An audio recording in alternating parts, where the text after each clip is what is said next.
Now to Afghanistan, where President Hamid Karzai's plan to allow US forces to set up bases there after the expected withdrawal of foreign troops in 2014 has been endorsed by the country's political, religious and tribal leaders.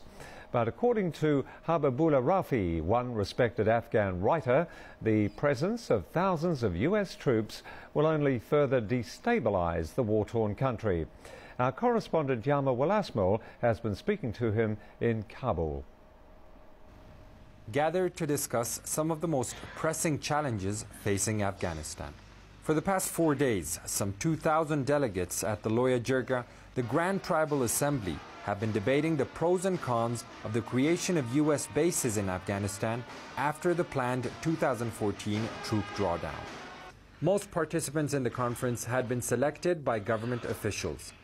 Their support for Mr. Karzai was never in doubt. And as expected, the gathering endorsed the president's plan for a strategic partnership with the US without knowing the details, according to Mr. Rafi, one of Afghanistan's most famous writers and political thinkers.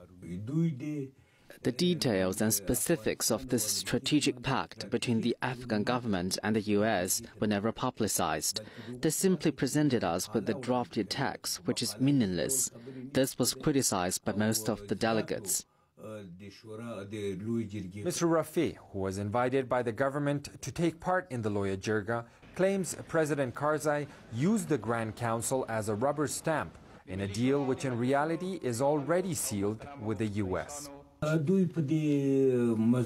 were told that these bases will not be permanent ones. They would operate only for the years from 2014 to 2024.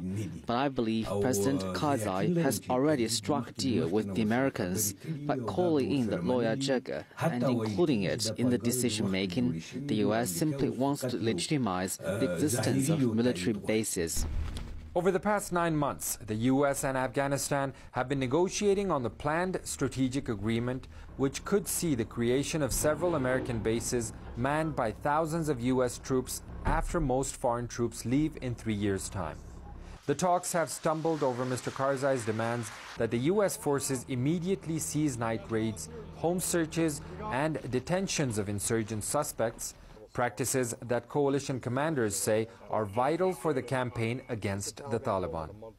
Despite the apparent differences, President Karzai strongly supports the creation of American bases, which he believes are in the interest of Afghanistan.